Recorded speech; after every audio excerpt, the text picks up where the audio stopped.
இந்த பொருட்கள் உங்க கிச்சன்ல இருந்தா தயவு செஞ்சு உடனே போய் தூக்கி போட்டுருங்க. ஏன்னா இது எல்லாமே ஹார்ம்ஃபுல்லான விஷயங்கள் தான். எது நம்ம நல்லதுன்னு நினைச்சு நம்ம குழந்தைங்களுக்கு நம்ம இவ்வளோ நாள் கொடுத்துட்டு இருந்தோமோ அது எல்லாமே ஹார்ம்ஃபுல் தான். அதுல ஃபர்ஸ்ட் வர்றது ஜாம், அப்புறம் மயோனைஸ், அப்புறம் இந்த கெச்சப். இதெல்லாம் வந்து ரெகுலரா நம்ம குழந்தைங்களுக்கு இப்போ சப்பாத்திக்கு தோசைக்கு எதா இருந்தாலும் இந்த ஜாம் கெச்சப் இல்லாம நிறைய குழந்தைங்க சாப்பிட்றது இல்லை. அது நீங்களே வந்து அது எந்த அளவுக்கு ஹார்ம்ஃபுல் இருந்து நீங்களே தெரிஞ்சுக்கலாம். அது ஜஸ்ட் அதை திருப்பி அதோட இன்கிரீடியன்ஸ் மட்டும் செக் பண்ணுங்க. கண்டிப்பா எல்லா இன்கிரீடியன்ஸும் அதுல ரிவீல் பண்ணியிருக்க மாட்டாங்க.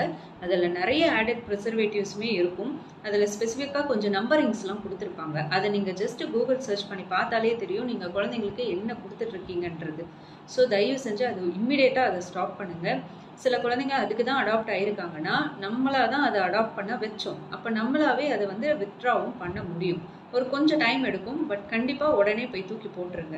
அதே மாதிரி பிரெட்டு ரெகுலரா கொடுக்கறதும் இருக்கும். சில குழந்தைங்களுக்கு